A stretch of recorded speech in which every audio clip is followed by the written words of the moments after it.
140 करोड़ देशवासियों की है। ये भारत की सफलता है, किसी व्यक्ति की सफलता नहीं है, किसी दल की सफलता नहीं है।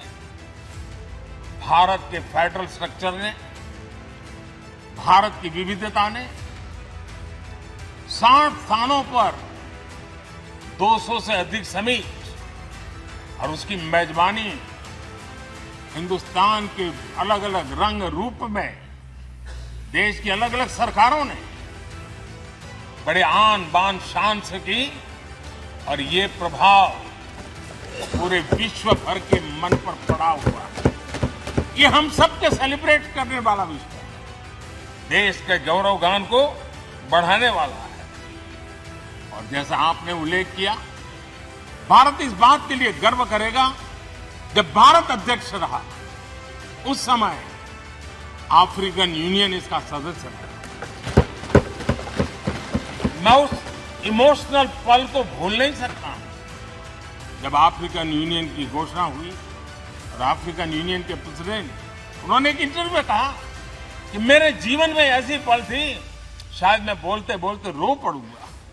आप कल्पना कर सकते हैं कि कितनी बड़ी अपेक्षा और आशाएं पूरी करने का काम भारत के भाग्य में आया। आदरणीय अध्यक्ष जी, भारत के प्रति शक करने का एक स्वभाव कई लोगों का बना हुआ है और जब आजादी मिली तब से चल रहा है। इस बार भी यही था, कोई डिक्लेरेशन नहीं होगा, असंभव है। लेकिन ये भारत की ताकत है कि वह भी हुआ और विश्व सर्वसम्मति से एक साझा घोषणा पत्र लेकर के आगे का रोड मैप लेकर के यहां से प्रारंभ हुआ है। और अध्यक्ष जी, आपके नेतृत्व में, क्योंकि भारत की अध्यक्षता नवंबर के आखिरी दिन तक है, इसलिए अभी हमारे पास जो समय है उसका उपयोग हम करने वाले हैं और आपकी अध्यक्षता में दुनिया भर के ये जो G20 के सदस्य हैं, P20 पार्लियामेंट के स्पीकर्स की एक समिट जैसे आपने घोषणा की, सरकार का आपके इस प्रयासों को पूरा समर्थन रहेगा, पूरा सहयोग रहेगा। मैं पहली बार जब संसद का सदस्य बना और पहली बार एक सांसद के रूप में इस भवन में मैंने प्रवेश किया तो सहज रूप से मैंने इस संसद भवन के दौर पक्ति पर अपना शीश झुका करके इस लोकतंत्र के मंदिर को श्रद्धा भाव से नमन करते हुए मैंने पैर रखा था। वो पल मेरे लिए भावनाओं से भरी हुई थी, मैं कल्पना नहीं कर सकता था। लेकिन भारत के लोकतंत्र की ताकत है, भारत के सामान्य मानवी की लोकतंत्र के प्रति श्रद्धा का प्रतिबिंब है कि रेलवे प्लेटफॉर्म पर गुजारा करने वाला एक गरीब परिवार का बच्चा पार्लियामेंट पहुंच गया।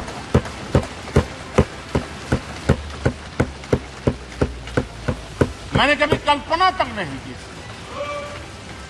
कि देश मुझे इतना सम्मान देगा, इतना आशीर्वाद देगा, इतना प्यार देगा। सोचा नहीं था।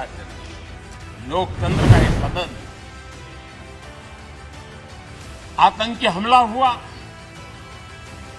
पूरे विश्व में यह आतंकी हमला एक इमारत पर नहीं था, मदर ऑफ डेमोक्रेसी एक प्रकार से हमारी जीवात्मा पर यह हमला था। ये देश उस घटना को कभी भूल नहीं सकता है।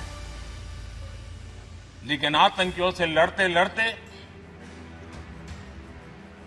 सदन को बचाने के लिए और हर सदस्य को बचाने के लिए जिन्होंने अपने सीने पर गोलियां झेली,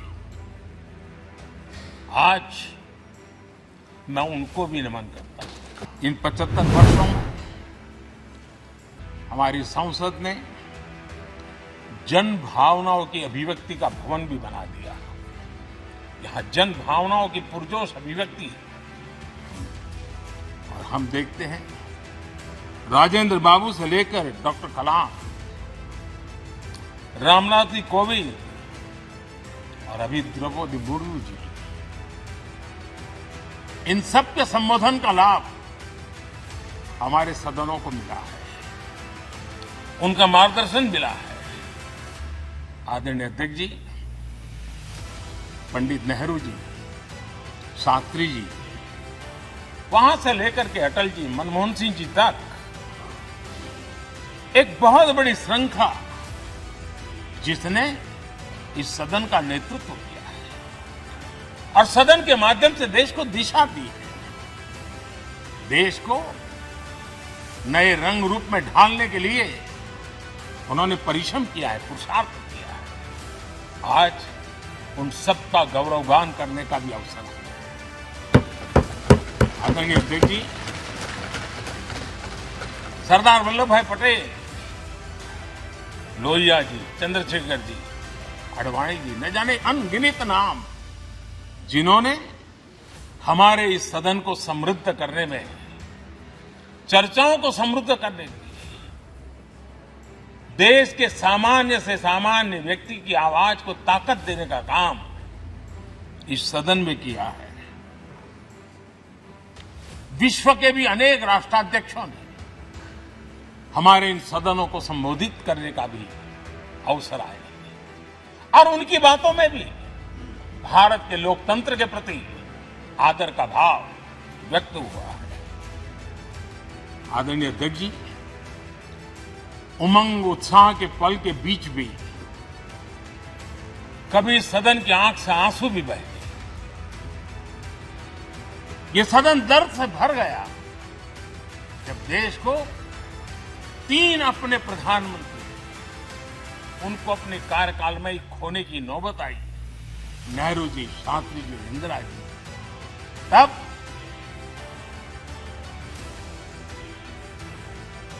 ये सदन अश्रु भीनी आंखों से उन्हें विदाई दे रहा है। आदरणीय अध्यक्ष जी,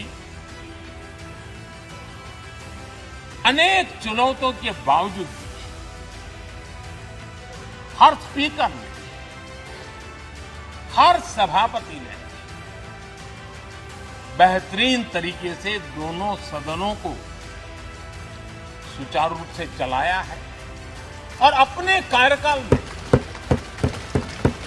उन्होंने जो निर्णय किए, वो निर्णय मावलंकर जी से काल से शुरू हुए हो या सुमित्रा जी के कालखंड के हो या बिरला जी के, आज भी उन निर्णयों को रेफरेंस पॉइंट माना जाता है। ये सही है कि हम जनप्रतिनिधि अपनी अपनी भूमिका निभाते हैं, लेकिन सातत्यपूर्ण तरीके से हमारे बीच जो ये टोली बैठती है, उनकी भी कई पीढ़ियां बदल गई है। कभी कागज लेके दौड़ के आते हैं, उनका भी योगदान कम नहीं।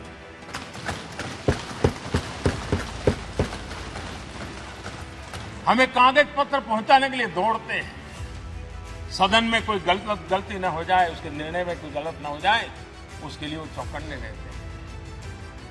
जो काम इनके द्वारा हुआ है, उसने भी सदन के क्वालिटी ऑफ गवर्नेंस में तेजी लाने में बहुत बड़ी मदद की। मैं उन सभी साथियों का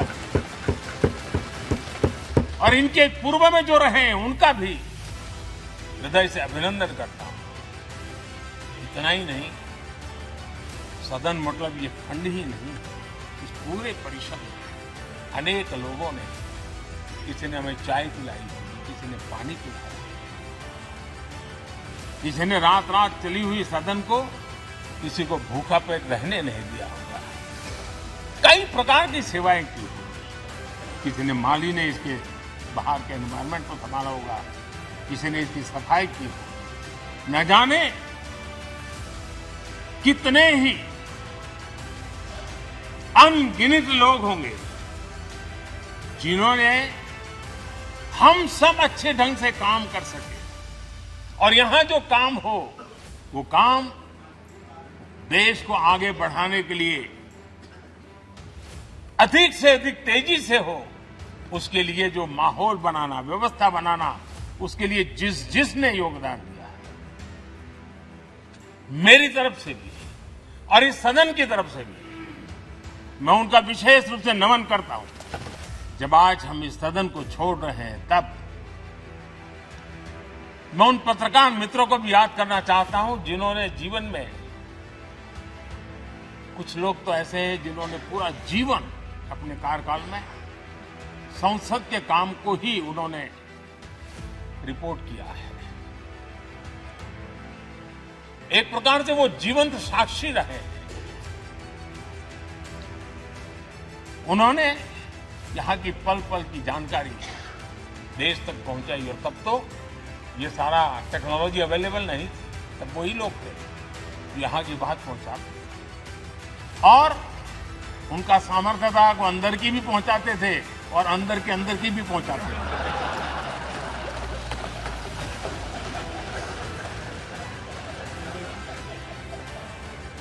और मैंने देखा कि ऐसे पत्रकारिता जिन्होंने संसद को कवर किया,